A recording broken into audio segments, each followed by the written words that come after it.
ఇవాళ ఈ రోజు ఏర్పాటు చేసుకున్న కార్యక్రమం 29 మంది గిరిజన కుటుంబాలు 45 ఎకరాలలో ఆనాడు ఈ భూముల్లో వాళ్ళు దున్నుకుంటే ఈ పోడు భూములు పోరు భూములుగా మారినాయి.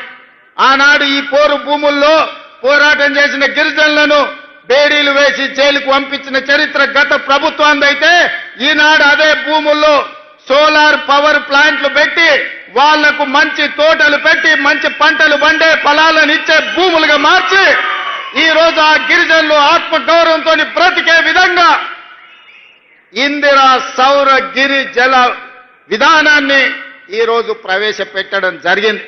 అయితే మా ఉప ముఖ్యమంత్రి గారికి నాదొక సూచన, ఈ ఇందిరా సౌర గిరి జల వనరుల అంటే పలకడానికి మాకు కొంచెం కష్టంగా ఉంది.